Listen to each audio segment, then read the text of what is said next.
사람들은 일반적으로 살아갈 때 우리의 뇌를 4% 아니면 5% 정도밖에 사용하지 않는다고 합니다.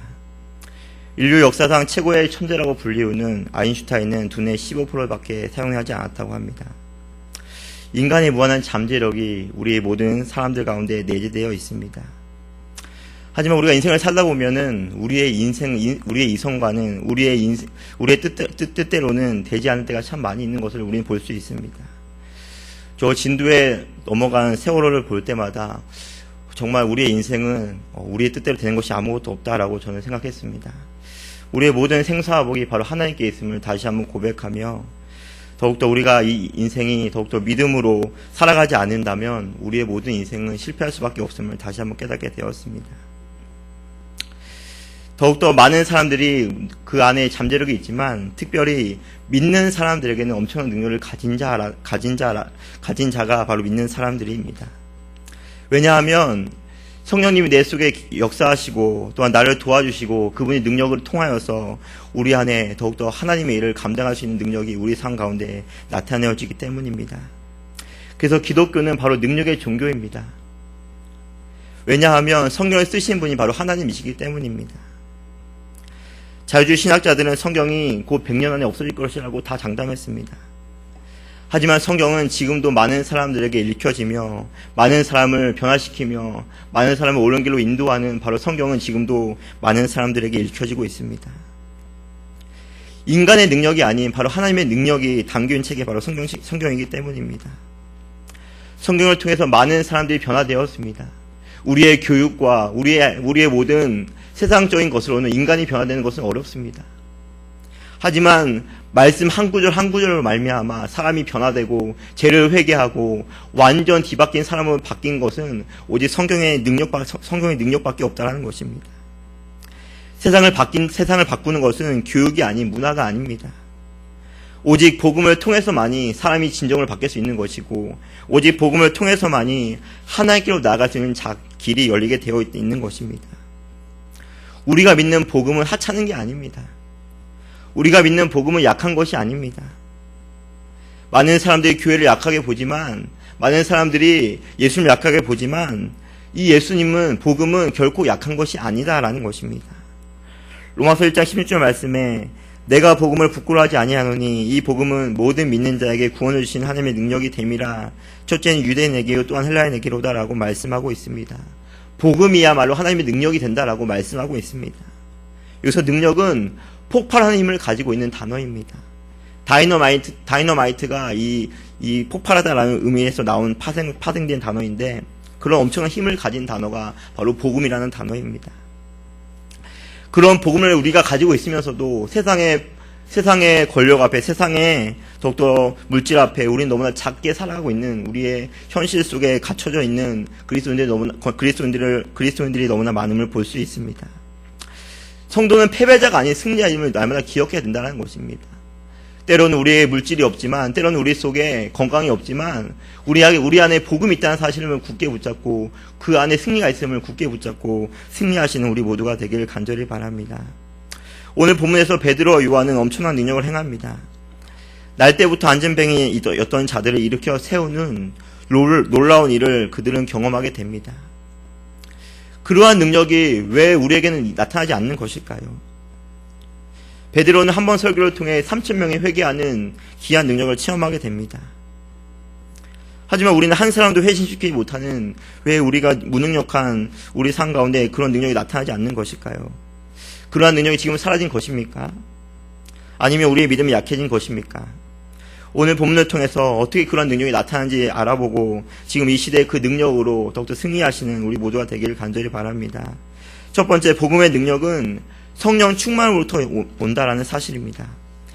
오늘 사도행전 2장 1절부터 4절 말씀에 오순절날이 이미 이름에 저희가 다 같이 한 곳에 모였더니 후련히 하늘로부터 급하고 강한 바람 같은 소리가 있어 저희 앉은 온 집에 가득하며 불의 혀같이 갈라지는 것이 저희에게 보여 각 사람이 임하여 있더니 저희가 다 성령의 충만함을 받고 성령이 말하게 하심을 따라 다른 방언으로 말하기를 시작하니라 라고 말씀하고 있습니다. 본문에 수록된 안진뱅이 치유 사건은 오순절 성령 강림의 사건의 결과로 일어난 수많은 이적들 가운데 대표적인 예입니다. 예수께서 승천하신 후 하늘로 올라가신 후에 너희에게 보혜사 성령님을 보내주시겠다라고 말씀하셨습니다. 정말로 예수님께서 승천하신 후에 성령님을 우리에게 보내주셨습니다.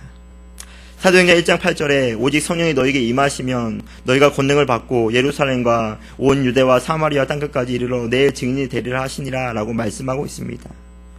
성령의 권능이 나타낸 말씀이 바로 사도행전입니다. 그래서 사도행전을 성령의 행전이라고 얘기도 합니다. 왜냐하면 성령의 역사로 말미암아 복음이 처음에 예루살렘에서 유다로 이방 민족까지 전파되는 그러한 능력은 바로 성령님의 역사하심, 성령님의 역사하심으로 증거되었기 때문입니다. 지금 우리가 살아가는 시대도 성령 시대입니다. 사도들을 붙들어 사용하신 성령님께서 지금도 우리의 약한 자들을 들어쓰셔서 하나님의 일을 이루어 가시는 성령 시대에 우리가 살아가고 있는 것입니다. 사도행전의 큰 흐름은 바로 베드로와 바울입니다. 베드로가 누구입니까? 예수님을 3번이나 부인했던 베드로. 그런 베드로에게 성령님이 임하자 베드로의 설교를 통하여서 3,000명이나 돌아오는 그런 능력을 체험한 베드로였습니다. 바울이 누구입니까? 바울은 예수님을 믿는 사람들을 핍박하고 예수님을 믿는 사람들을 억압했던 그런 바울이었습니다. 하지만 성령의 충만을 받은 바울은 땅끝까지 복음을 증거하는 그 말씀의 순종함을 통하여 주님의 귀한 일을 감당하는 바울로 변화되게 되었습니다. 그러한 베드로와 바울이 어떻게 자기의 힘으로 그 모든 것을 할 수 있었겠습니까?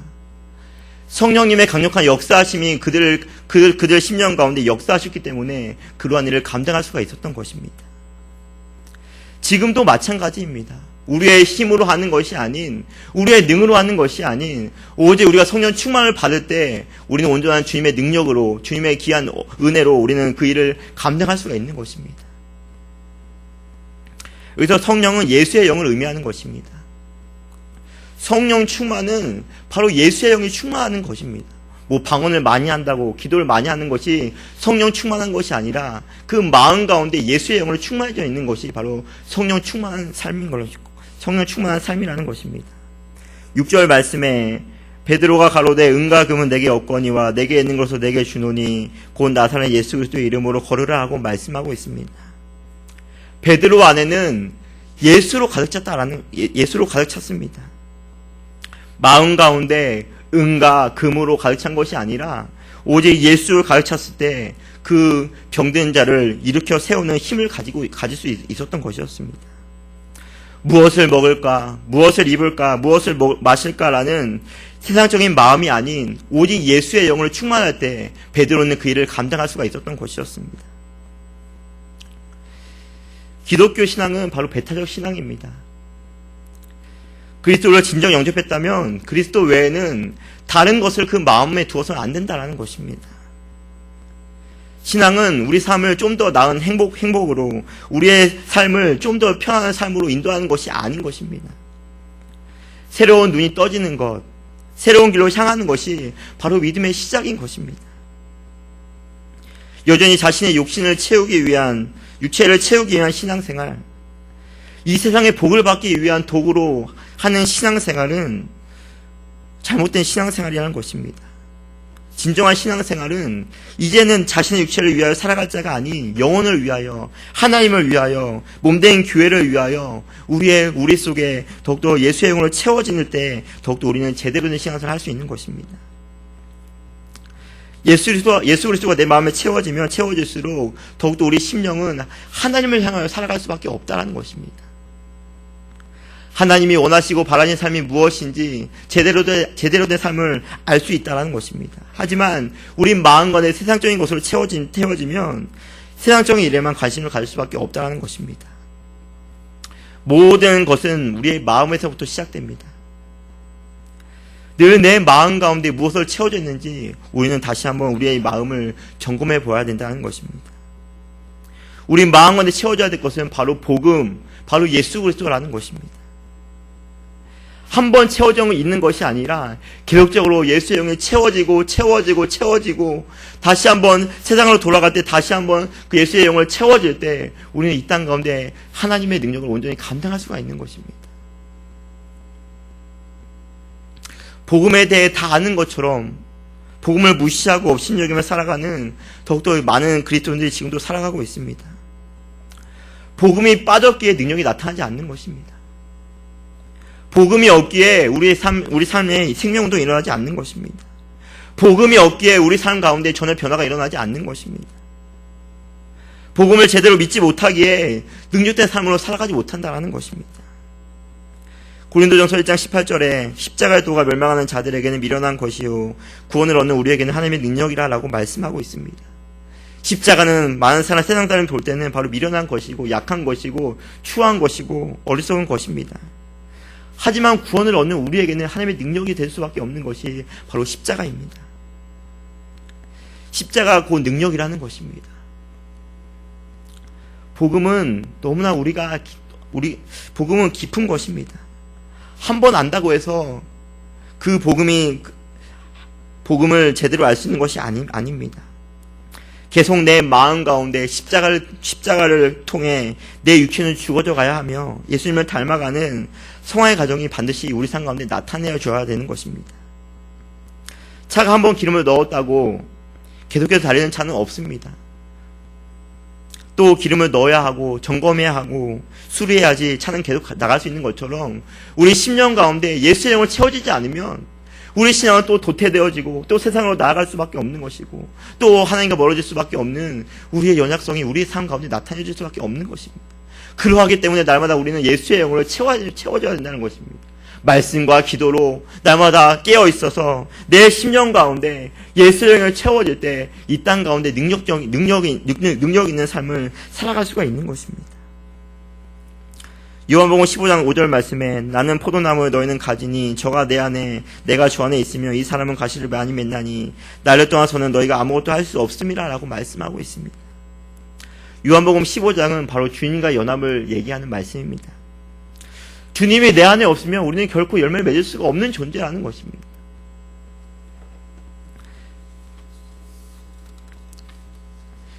우리는 예수님의 이름으로 나아갈 때 우리는 승리할 수 있는 것이지 내 힘, 내 능력, 내 의지로 살다가 보면 실패할 수밖에 없는 것이 우리의 인생이라는 것입니다. 예수님을 의지하지 않고 살아갈 때, 예수님을 붙들지 않고 살아갈 때 우리는 열매를 결코 맺을 수가 없는 존재라는 것입니다. 내 스스로 열매 맺는 자가 아닙니다. 우리는 오직 주님의 능력을 통해서만이, 주님의 능력을 의지할 때만이 우리는 능력 있는 삶을 살아갈 수가 있는 것입니다. 베드로에게 나온 것이 무엇입니까? 베드로에게 나온 것은 바로 예수였습니다. 마음 가운데 있는 것이 입으로 밖으로 나올 수밖에 없는 것입니다. 나면서 안전뱅이에게 필요한 것은 의사가 아니었겠습니까? 하지만 베드로는 의사를 알려주지 않았습니다. 베드로는 정말 그 자에게 필요한 것이 무엇인지 베드로는 정확히 알고 있었고 그 자에게 예수를 알려주었고 예수를 통하여서 그 자가 다시 일어나는 그 병을 고칠 수 있는 능력을 얻게 된 것입니다. 현대의학으로도 못 고치는 질병이 너무나 많다고 합니다. 인생은 내가 해결할 수 없는 문제가 너무나 많다는 것입니다. 우리의 자녀 문제, 우리의 앞에 모든 직장의 문제, 우리 삶의 문제는 우리의 힘으로는 감당할 수 없는 문제들이 너무나 많다는 것입니다. 여기서 안진뱅이 된 자는 바로 죄로 타락한 모든 사람들을 대표하는 것입니다. 그 죄에서, 그 고통에서, 그 억압에서, 그 모든 고통에서 구원받을 만한 것은 인간 편에는 아무것도 없다는 것입니다. 아무리 의사를 찾아가고, 아무리 좋은 약을 먹어도, 아무리 좋은 운동을 다녀도, 수백만 원을 돈을 든다 할지라도 내 마음 가운데 죄는 없어지지 않는다라는 것입니다. 불치병입니다. 불치병. 고칠 수가 없는 것입니다. 우리 모두는 죄의 불치병에 걸려 아픈지도 모른 채 살아갔던 자들이 아니었겠습니까? 죄의 불치병을 고쳐주시기 위해서 친히 예수님께서 이 땅에 오신 것입니다. 우리를 낫게 해주시기 위해서, 우리를 싸매어 주시기 위해서 그분이 이 땅에 치료자로 오셨다는 것입니다. 죄의 불치병을 치료해 주실 분은 오직 예수님 뿐입니다. 인생의 공허함, 인생의 허무함, 아무것도 채워지지 않는 마음을 오직 예수님께서만이 채울 수 있다는 것입니다. 은과 금으로 채워지지 않는 마음, 그 모든 마음을 우리 주님께서는 채울 수 있는 능력을 가지신 분이십니다. 예수 이름 믿으면 못 고칠 질병이 없다라는 것입니다. 예수님 없으면 인생의 행복은 절대 찾을 수가 없는 것입니다. 만족은 없는 것입니다. 왜 자꾸만 다른 것으로 다른 것으로 내 마음을 채우려고 합니까? 왜 자꾸만 세상의 다른 것을 보고 그것에 만족을 느끼며 살아가고 있냐라는 것입니다. 우리가 바라보고 우리가 의지할 분은 오직 예수님밖에 없는 것입니다. 과연 내 마음 가운데 얼마나 예수님을 채워져 있습니까?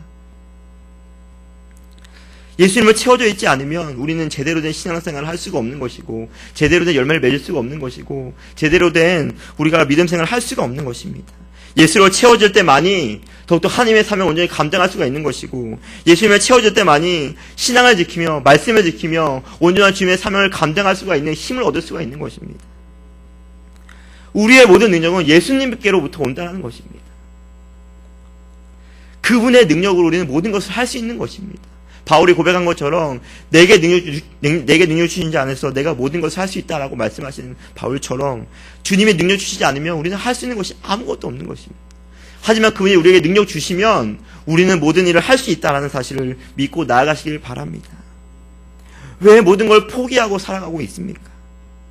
왜 우리의 믿음이 점점 작아지고 있는 것입니까?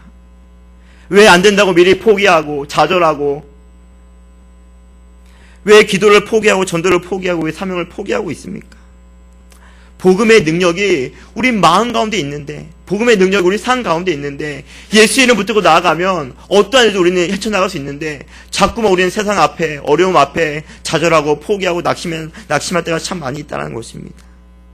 다시 한번 베드로가 예수를 알려준 것처럼 우리 심령 가운데 예수로 채워지는 귀한 믿음의 은혜가 있기를 간절히 바랍니다. 다 안 된다라고 말할 때 복음의 능력으로 우린 할 수 있습니다라고 담대하게 얘기하시는 우리 모두가 되기를 간절히 바랍니다. 많은 사람들이 살기가 힘들다고 합니다. 그때마다 우리는 포기해야 됩니까? 아닙니다. 우리는 다시금 예수 이름을 굳게 붙들고 예수님 나에게 힘을 달라고, 믿음을 달라고, 능력을 달라고 해서 다시 한번 일어나는 믿음이 우리에게 필요하다는 것입니다. 바울은 로마에 가면 죽을 것을 알고 있었습니다. 하지만 바울은 로마에 가서도 계속적으로 복음을 증거하였습니다. 왜냐하면 바울 안에 사는 것은 바울이 아닌 바로 예수였기 때문입니다. 로마서 14장 8절에 우리가 살아도 주를 위하여 살고 죽어도 주를 위하여 죽나니 그러므로 사나 죽으나 우리가 주의 것이로다. 아멘. 이제는 내 안에 내가 살아있는 자는 진정한 그리스도인이 될 수 없는 것입니다. 나를 부인하고 내 안에 예수님이 살아계실 때 온전한 주님의 뜻과 주님의 영광을 우리는 볼 수가 있는 것입니다. 내 안에 그분이 살아계시는 자만이 이 땅 가운데 진짜 그리스도인으로 살아갈 수가 있는 것입니다. 사무엘상 17장 45절에 다윗이 블레셋 사람에게 이르되 너는 칼과 창과 단창으로 내게 오거니와 나는 만군의 여호와 이름 곧 내가 모욕하는 이스라엘 군대 하나님의 이름으로 내게 가노라 라고 말씀하고 있습니다. 다윗이 골리앗을 이길 수 있는 힘이 어디로부터 왔겠습니까? 그것은 하나님의 이름을 의지하는 힘으로 나왔다라는 것입니다. 오늘 본문에서 베드로 역시 예수님의 이름을 의지하였기 때문에, 예수의 이름을 붙들고 나아갔기 때문에 그 병든 자를 고칠 수가 있었던 것입니다. 예수님의 이름으로 나아갈 때 그 어떤 것도 우리를 대적할 것은 아무것도 없는 것입니다. 예수님은 우리를 이기게 하는 능력을 가진 예수님입니다. 예수님 이름으로 나갈 때 능력이 있음을 믿으시길 바랍니다. 사단 마귀도 예수님의 이름 앞에 벌벌 떨며 떨어지게 되어 있다는 것입니다. 세상의 공중권세 잡은 사단은 우리의 힘으로 어떻게 이길 수가 있겠습니까? 우리는 사단 앞에 백전백패할 수밖에 없는 우리 연약성을 가지고 있습니다. 하지만 진정한 그리스도인 성도는, 내 안에 예수님을 모시고 살아가는 자는 어떠한 사단의 올무와 고통과 어려움 속에서도 이겨나갈 수 있는 힘이 있는 것입니다. 왜냐하면 예수님을 통해서 우리는 그 사단의 권세를 이길 수가 있기 때문입니다. 예수님의 이름을 더욱더 의지하여서, 더욱더 예수님의 이름을 굳게 붙잡고 나아가셔서 더욱더 우리가 이기시고 승리하시는 우리 모두가 되길 간절히 바랍니다. 여전히 인생에 대한 두려움, 걱정, 염려가 끊이지 않습니까? 그분의 우리의 능력 대신 그분께 모든 걸 맡기시길 바랍니다. 내가 해결할 수 있는 능력보다 전지전능하신 그분을 믿는 것이 더 지혜로운 방법이 아니겠습니까? 그분의 이름으로 기도하기만 하면, 그분의 이름을 의지하기만 하면 그 모든 어려움을, 그 모든 환난을 이길 힘과 이길 능력을 우리에게 주신다라는 것입니다. 인생은 끊임없는 전쟁입니다. 지금 우리가 살고 있는 시대를 총성 없는 전쟁터라고 얘기하고 있습니다. 날마다 삶 가운데 실패한 인생을 계속적으로 살아가고 싶습니까? 아니면 우리가 승리하는 인생을 살아가고 싶습니까? 승리하기 위해서는 우리 마음 가운데 날마다 예수의 영을 채워져 있어야 된다는 것입니다. 한 번 채워지는 것이 아니라 날마다 성령 충만함을 위해서 기도하고 날마다 예수의 이름을 의지하여서 우리 심령 가운데 예수의 영을 채워져 이 땅 가운데 어떠한 어려움과 환난과 고통이 올지라도 예수의 이름으로 승리하시는 능력 있는 우리 모두가 되길 간절히 바랍니다. 두 번째, 복음의 능력은 행할 때 나타나게 됩니다. 6절 말씀을 다시 읽어보겠습니다. 베드로가 가로되 은과 금은 내게 없거니와 내게 있는 것으로 내게 주노니 곧 나사렛 예수 그리스도의 이름으로 걸으라라고 말씀하고 있습니다. 베드로는 예수 그리스도의 이름을 그 안진뱅이의 사실을 전해 주었을 때 그 능력이 나타나게 된 것을 우리는 볼 수 있습니다. 7절 8절 말씀 다시 읽어보겠습니다. 오른손을 잡아 일으키니 발과 발목이 곧 힘을 얻고 뛰어서서 걸으며 그들과 함께 성전으로 들어가면서 걷기도 하며 뛰기도 하며 하나님을 찬미하니라고 말씀하고 있습니다. 안진뱅이였던 그분이 걷기도 하고 뛰기도 하는 놀라운 은혜를 체험하게 되었습니다. 베드로 안에 있는 예수님의 능력을 다른 사람에게 주었을 때 그 능력이 나타나게 되었다는 것입니다. 베드로는 내 안에 있는 예수를 나만 알고 있는 것 끝나지 않고 다 그 자에게, 그 안진뱅이에게 참된 예수님을 알려주었을 때 그분의 능력이 온전히 나타날 수가 있는 것입니다. 그래서 참된 지식은 바로 행할 때 온전한 지식이 될 수 있는 것입니다. 행동으로 옮기지 않는 지식은 아무런 쓸모없는 지식으로 전락해버릴 수밖에 없는 것입니다. 참된 지식보다 더 중요한 것은 행함으로 옮길 수 있는 실천과 결단이라는 것입니다. 그래서 야고보 사도는 행함이 없는 믿음은 죽은 믿음이라고 얘기하였습니다. 이제는 우리의 신앙을 보여줘야 된다는 것입니다. 이웃을 섬기며 날마다 죄를 짓지 않으려는 결단으로 날마다 피 흘리기까지 경건의 모습을 갖추려고 하는 투쟁하는 행동으로 나타내 보여야 된다는 것입니다. 마태복음 7장 21절에 나더러 주여 주여 하는 자마다 천국에 다 들어갈 것이 아니요 다만 하늘에 계신 내 아버지의 뜻대로 행하는 자라야 들어가리라 라고 말씀하고 있습니다. 우리의 구원은 반드시 예수님을 통한 믿음을 통해서만 우리는 구원을 얻을 수 있습니다. 우리의 행함, 우리의 노력, 우리의 결단으로 우리가 구원을 받는 것이 아닙니다. 하지만 구원받은 자로서 마땅히 행함으로 열매를 말하는 자가 바로 성도라는 것입니다. 많은 사람들이 기독교를 개독교라고 합니다. 그 기독교가 개독교가 되어버린 이유는 바로 행함을 놓쳤기 때문입니다. 세상 사람들보다 더 도덕적이지 않고 거짓말을 더 잘하는데 어떻게 그들이 하나님을 믿을 수 있냐라는 것입니다. 성경에서는 하나님의 백성으로서 구체적인 삶의 방식에 대해서 얘기하고 있는 것입니다. 항상 성경은 첫 번째 믿음을 강조하고 믿음 뒤에 행함을 더욱더 어떻게 살아갈 존재인지 우리에게 얘기하고 있는 것입니다. 이제는 우리가 그렇게 살아갈 존재가 되었다라는 것입니다. 우리의 행함으로, 우리의 모든 모습으로 우리의 믿음을 이제는 보여줘야 할 때라는 것입니다. 행동으로 옮기는 구체적인 실천 방안이 우리에게 필요하다라는 것입니다. 성경 공부, 제자대학은 탁상 공문이 아닙니다. 그냥 배우는 것으로 끝나는 것이 아닌 정말 이제는 우리의 삶 가운데 그 삶을 그 배운 대로 이제는 실천하는 삶이 우리에게 필요하다라는 것입니다. 우리의 신앙생활이 종교생활이 되어서는 안 된다라는 것입니다. 종교생활은 교회에 와서 그냥 하는 생활을 얘기하는 것입니다. 교회에 와서는 권사로서 집사로서 잘하고 있지만 교회 밖을 나가버리면 누가 집사인지, 누가 권사인지, 누가 장로인지, 누가 안수집사인지 모른 채 많은 사람들이 지금도 살아가고 있는 것입니다. 믿는 자로서 세상에 살아가서도 선을 행하고 거룩한 성전의 모습으로 하나님의 이름을 높이는 삶을 살아가는 것이 바로 우리의 삶이 되어야 된다는 것입니다. 우리 예수님께서는 십자가를 예수님께서는 머리로만 이해하지 않았습니다. 직접 몸소 십자가의 고통을 체험하신 우리 예수님이십니다. 하나님이신 예수님께서 이 땅에 내려오셔서 온갖 모진 고통을 당하셨던 우리 예수님이십니다. 십자가를 통해 하나님의 사랑을 우리에게 몸소 보이신 우리 예수님이십니다.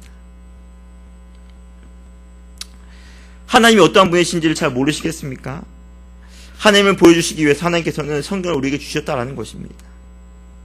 그 어떠한 사람도 하나님 앞에서 핑계할 사람은 아무도 없는 것입니다. 하나님께서는 말씀하신 대로 다 행하셨고 말씀하신 대로 다 이루신 우리 하나님이시기 때문입니다. 언약하신 대로 모든 것을 이루신 우리 하나님이십니다. 하나님을 믿는 자로서 우리 역시 신행일치의 삶을 살아가는 것이 너무나 중요하다는 것입니다. 그냥 우리의 신앙이 말로만 되는 신앙이 아닌 우리의 손과 우리의 발로 이는 나타나는 신앙이 돼야 된다는 것입니다. 베드로가 물고기를 한 마리도 잡지 못했을 때 예수님께서 베드로에게 찾아오셔서 베드로에게 깊은 물에 가서 그물을 던지라라고 말씀하였습니다. 베드로는 말씀에 의지하여 깊은 곳에 그물을 던졌더니 그물이 찢어질 정도로 많이 잡히는 은혜를 체험하게 되었습니다. 그물을 직접 내려야만 우리가 물고기를 잡을 수 있는 것입니다. 말씀대로 행할 때 우리 삶 가운데 더욱더 풍성한 삶으로 나아갈 수가 있는 것입니다. 하나님께서 우리에게 왜 말씀해 주십니까? 더욱더 우리에게 풍성한 삶으로 나아가기 위해서, 더 좋은 것을 주시기 위해서, 더 좋은 꼴을 먹이기 위해서 우리에게 말씀해 주시는 것이지, 우리가 더욱더 악한 길로 우리를 더욱더 안 좋게 하기 위해서 우리에게 말씀해 주시는 것이 아닙니다. 전도는 바로 예수님을 전하는 것입니다. 전도는 이론이 아닙니다. 전도는 실행이요, 실습이고 실천이라는 것입니다. 직접 나가봐야 경험할 수 있는 것이 바로 전도가 아니겠습니까? 전도하기 위해서 사람을 만나야 되지 않겠습니까? 가만히 있는데 전도가 될 리는 만무합니다. 나가서 전할 때 반드시 열매를 거두게 되어 있다는 것입니다. 복음은 반드시 전할 때 역사가 일어난다는 것입니다. 사도 바울은 복음을 그냥 가만히 들고 있지 않았습니다. 계획적으로 복음을 증거하기 위해서 저 유럽도 갔다가 저 스페인도 갔다가 엄청 돌아다니며 많은 사람들이 복음을 증거했던 바울이었습니다. 복음을 전할 때 나타나는 반응은 거부하거나 받아들이거나 둘 중에 하나입니다. 복음 전할 때 핍박이나 환난 당하는 것은 당연한 것입니다. 예전에 막 복음 전하다가 막 찬물을 소금을 뿌리기도 하고 막 그런 핍박을 당하지 않았습니까? 왜냐하면 세상은 예수를 싫어하기 때문입니다. 예수를 거부하는 것이 바로 세상이기 때문입니다. 세상 사람들이 싫어한다고 해서 우리가 가만히 있어서는 안 된다라는 것입니다. 우리가 직접 부딪혀 보아야 되지 않겠습니까? 아직까지 세상에 택한 백성이 있기 때문에, 하나님의 자녀가 있기 때문에 세상에 있기에 우리는 계속적으로 복음을 증거해야 되는 사명이 우리에게 있는 것입니다. 예수님을 증거할 때 믿는 자는 언젠가는 돌아오게 된다라는 사실입니다. 우리나라가 그러했습니다. 우리나라 완전 미개인이지 않았습니까? 하지만 외국 선교사님을 통해서 이 땅에 복음이 들어오고 이 땅에 복음이 들어와서 이렇게 잘 사는 나라가 되지 않았습니까? 외국 선교사님의 끊임없는 복음의 열정이 없었더라면 지금의 한국은 존재하지 않았을 것입니다. 순교하고 그럼에도 포기하지 않는 외국 선교사님들의 그런 열정으로 말미암아 이 땅 가운데 교회가 세워지고 이 땅 가운데 교회로 말미암아 이렇게 잘 사고 부강해지는 한국이 되었습니다. 복음을 전하지 않으면 누가 듣겠습니까? 세상의 가장 아름다운 발은 바로 복음 전하는 발입니다. 우리가 지금 이렇게 예수 믿게 된 것도 누군가로부터 복음을 들었기에 우리가 가능한 것이었습니다. 저 역시 제 친구가 전도해서 이렇게 목사로 이렇게 주의 일을 감당한 자로 살아가게 된 것이지, 그 친구가 나에게 예수를 안 알려주었다면 지금 제가 이 자리에 쓸 수가 없었던 것입니다. 지금 역시 전도하면 반드시 얻을 자가 있다는 사실을 믿으시길 바랍니다. 미리 먼저 포기하지 마시고, 미리 먼저 낙심하지 마시고, 나가서도 복음을 증거하면 돌아올 자가 없을 거라고 미리 낙심하지 마시길 바랍니다. 나가면은 반드시 전도를 통하여 돌아온 자들이 있다는 사실을 굳게 믿으시길 바랍니다. 하나님께서는 전도에 이르는 방법을 통하여서 하나님의 일을 이루어 가시기를 기뻐하시는 우리 하나님이십니다. 고린전서 1장 21절에 하나님의 지혜에 있어서는 이 세상이 자기의 지혜로 하나님을 알지 못하는 거로 하나님께서 전도에 미련한 것으로 믿는 자들을 구원하시기를 기뻐하셨도다라고 말씀하고 있습니다. 하나님께서 택한 백성들을 구원하시는 방법은 바로 전도라는 것입니다. 우리의 입술을 벌려서 예수님 믿으세요, 교회 다니세요 라는 사실을 증거할 때 그 자들이 돌아오게 되어 있는 것이지, 내가 예수님을 증거하지 않을 때, 교회가 예수님을 증거하지 않을 때 그 복음은 그 자들에게 결코 들리지가 않는다라는 것입니다. 많은 사람들이 전도를 안 해야 된다고 얘기하고 있습니다. 많은 사람들이 선교를 중단해야 된다고 얘기하고 있습니다. 하지만 복음, 선교는 결코 중단되어서는 안 된다는 것입니다. 왜냐하면 전도 선교를 통해서 하나님께서는 택한 백성들을 구원하시는 유일한 방법이기 때문입니다.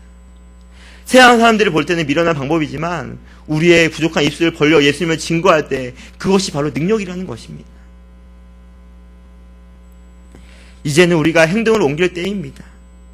가장 강력한 능력인 복음을 전하여서 저주와 사망으로부터 저들을 구원해내는 믿음의 행동을 나타내어 많은 사람을 옳은 길로 인도하는 별과 같이 빛나는 우리 모든 성도님 되시기를 간절히 바랍니다. 사랑하는 성도 여러분, 바로 복음은 능력입니다. 힘들고 어렵고 지치십니까? 그때마다 우리가 붙잡고 나아가 될 것은 바로 예수 그리스도입니다.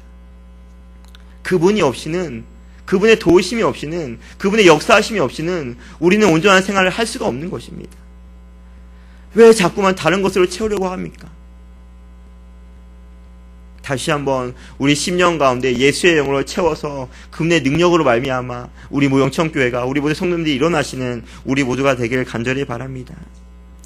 그 능력을 제한하지 마시길 바랍니다.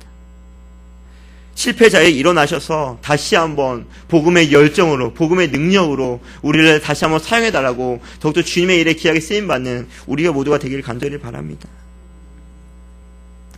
다른 것에, 세상적인 일에 몰두하지 마시고 내 안에 예수님의 영으로 채워지기 위해서 그것에 몰두하시는 우리 모두가 되기를 간절히 바랍니다. 그래야만 세상의 어떠한 어려움과 고통과 환난과 핍박과 어려움 속에서도 이겨나갈 수 있는 힘이 거기에 있는 것입니다. 이제는 우리가 행동을 나타낼 때입니다. 진짜 믿음은 행동해야지, 그냥 아는 것을 끝나는 것은 진짜 믿음이 아닌 것입니다. 다시 한번 새벽을 깨울 수 있는 귀한 믿음의 결단이 일어나길 간절히 소망합니다. 다시 한번 전도를 통하여서 우리 영천교회가 일어나기를 간절히 소망합니다. 지금도 성령의 역사하심이 우리 10년 가운데 증거되어집니다. 이제는 말씀 들은 대로, 배운 대로 실천하셔서 하나님의 능력을 우리 삶 가운데 체험하시고 그 능력을 경험해 보시는 우리 모두가 되기를 간절히 소망합니다. 전도의 능력은 밖에 나가서 전할 때 그 능력을 체험할 수가 있는 것입니다. 오늘이 어느덧 4월 마지막 달입니다. 5월은 가정의 달이기도 하지만 바로 전도의 달이기도 합니다. 너무나 좋은 날씨에 우리가 전도해야 되지 않겠습니까?